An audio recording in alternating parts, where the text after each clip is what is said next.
আসসালামু আলাইকুম। নিয়ে আসলাম তৃতীয় পর্ব। ভিতরের যে অংশটা বাকি ছিল সেটা আপনাদের মাঝে তুলে ধরা। এই যে দেখেন, এই যে রাজা বসে যে রানীর সাথে গল্প করতেন, এই সেই পালং। দেখেন, খাট সোনা দিয়ে মোড়ানো।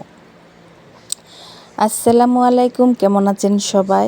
আমি আছি আপনাদের দোয়ায় আলহামদুলিল্লাহ।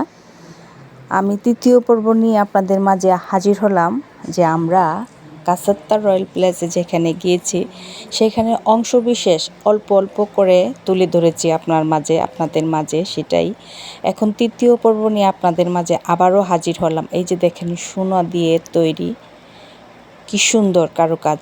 দেখেন ৭০০ বছরের আগে যে নকশাগুলা, সেই নকশাগুলাই আপনাদের মাঝে তুলে ধরলাম।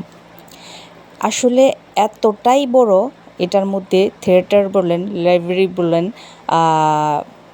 জাদুঘর বলেন, যাই বলেন না কেন, ১২০০ থেকে ২০০০ কক্ষ মানে রুম আছে। এত অল্প সময়ের মধ্যে আমাদের দেখা হলো না। যতটুকু পেরেছি আমরা, হাতে সময় ছিল সেইটুকুই দেখে ঘুরে ছবি তুলেছি, ভিডিও করেছি, সেটাই আপনাদের মাঝে তুলে ধরা। এই যে দেখেন, এটা হচ্ছে মানে রূপা কারুকাজের সেই টেবিল। আর এই যে দেখেন, জানালা দিয়ে বাইরের অংশটা, দক্ষিণের জানালা দিয়ে দেখতে এতটাই ভালো লাগছে, যেখানে পাহাড় থেকে ধরে সব ধরনের দেখতে অনেকটা ভালো লাগছে। এই যে এটা হচ্ছে লাইব্রেরি। ৭০০ বছরের আগে যে লাইব্রেরি, রাজার আমলের সেই লাইব্রেরিটা, যদিও মোটামুটি আছে, তারপরও দেখেন কত পুরাতন এই বইগুলা, কি সুন্দর করে সাজানো গোছানো। এতটাই সুন্দর করে সাজানো গোছানো, এত পুরনো স্মৃতি ধরে রেখেছে, আপনাদের চোখে না দেখলে বিশ্বাস করতে পারবেন না। আর এটা হচ্ছে দেখেন কত সুন্দর, মানে ধনী গরিব যেভাবে চলতেন সেই কিছু পুতুল বানিয়ে আঁকড়িয়ে ধরে রেখেছে। ওখানকার পরিবেশ কীরকম ছিল, ওইখানকার পরিবেশ দেখতে কেমন আছিল, ওইখানকার পরিবেশটা কীরকম ছিল, সেটাই ওরা এরকম সুন্দর করে পুতুল দিয়ে, ছোট ছোট পুতুল দিয়ে আঁকড়ে ধরে রেখেছে। যে দেখেন, ধনী গরিব সব ধরনের মানুষের কিছু অংশ বিশেষ এইভাবে তুলে রেখেছে। কিভাবে খাওয়া দাওয়া করতেন, কিভাবে চলতেন, কিভাবে ঘুরতেন, কিভাবে কৃষিকাজ করতেন, কিভাবে ওনারা চলতেন, সেইগুলাও। আর এটা হচ্ছে পেপার, এত বড় পেপার। এই যে দেখেন, একটা মানুষের থেকে ডবল। তখনকার আমলের এই যে দেখেন পত্রিকাটা কি ছিল।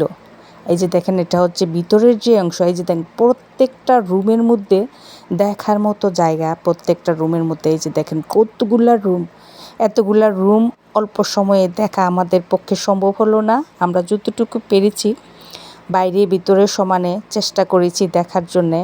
কোন দিক থেকে কোন দিক যাব বুঝে পাইতেছিলাম না।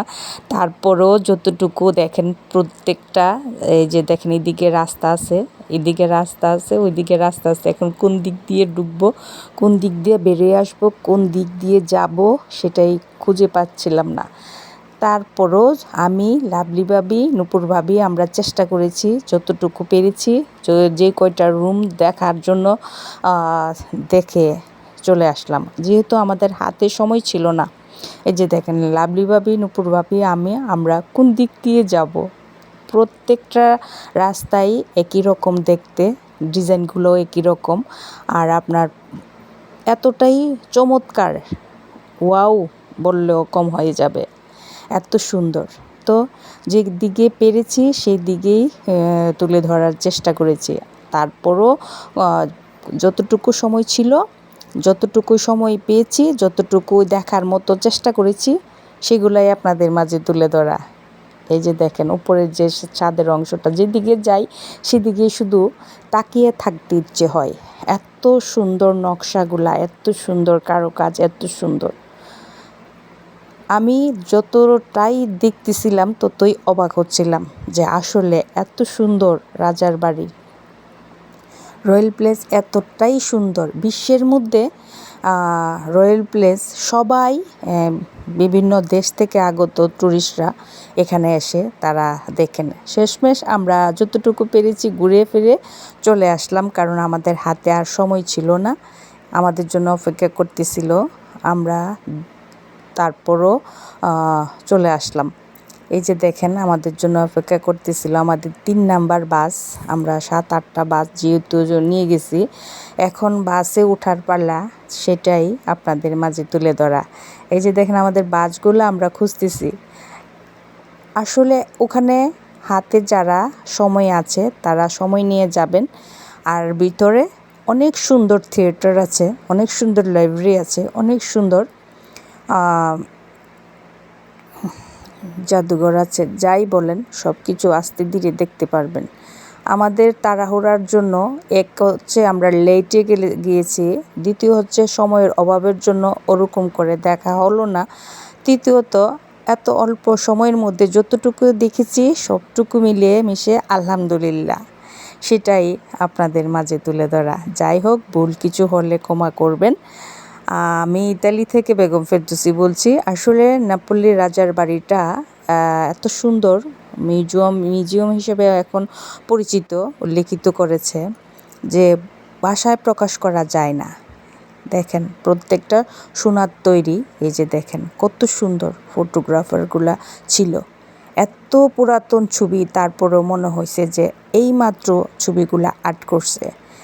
দেখেও কি শেষ করা যায় বলেন, এত সুন্দর কিছু। আমি তো যতটুকু পেরেছি ঘুরে ফিরে ভিডিও করেছি, ছবি তুলেছি। দূরের মধ্যে নিচের থেকে ফোন আসতেছে, তাড়াতাড়ি আসো, তোমাদের জন্য বাস দাঁড়ায় আছে, কোথায় তোমরা। আমরা ভিতরেই, রাজার বাড়ির ভিতরেই ঘুরতেছিলাম, ছবি তুলতেছিলাম, দেখতেছিলাম।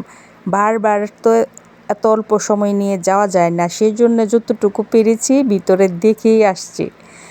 যতটুকু সময় পেয়েছি ভিতরে দেখার চেষ্টা করেছি। এত রুম, 1200 থেকে 2000 রুম, আর এত অল্প সময় কি দেখা যায়? আর এগুলাকে এত অল্প সময়ে দেখা সম্ভব বলেন? যতটুকু পারা যায় চেষ্টা করেছি দেখার জন্যে। আর কি আর করার, তারপরও খুবই সুন্দর একটা জায়গা, খুবই সুন্দর, এত সুন্দর একটা এলাকা। যারা কখনো যান নাই হাতে সময় নিয়ে যাবেন। যদিও 9 ইউরো 18 ইউরো করে প্রত্যেকটা টিকিট, তারপরও দেখার মতো জায়গা আছে, দেখার মতো। অনেক সুন্দর সুন্দর কক্ষগুলা, একের পর একটার পর একটা অনেক সুন্দর সুন্দর করে সাজানো গুছানো। আর আপনারা যারা যাবেন হাতে সময় নিয়ে যাবেন, 1200 থেকে 2000 কক্ষগুলা দেখে আসবেন। প্রত্যেকটা কক্ষর মধ্যে স্মৃতি করে রেখেছে রাজা রানীর ছবি থেকে ধরে সব ধরনের সব কিছু, যা ব্যবহার করতেন, যেভাবে ওনারা ছিলেন, যেভাবে ওনারা গল্প করতেন, মিটিং করতেন, প্রত্যেকটা রুমের মধ্যে প্রত্যেক রকমের করে সাজানো। সেটাই আপনাদের মাঝে তুলে ধরা। আর এত সুন্দর, মানে কি বলবো বলেন, এত অল্প সময়ে এত সুন্দর জায়গা যে দেখতে পেরেছি, সেটাই আমার কাছে আলহামদুলিল্লাহ, আমার কাছে আলহামদুলিল্লাহই। কারণ খুবই সুন্দর। যদি না যেতাম তাহলে বুঝতে পারতাম না যে আসলে কতটা সুন্দর দেখে আসছি। আর যদি আরও সময় পেতাম তাহলে আরও দেখতে পারতাম। সেটাই আপনাদের মাঝে তুললাম। ভুল কিছু হলে ক্ষমা করবেন। আসসালামু আলাইকুম।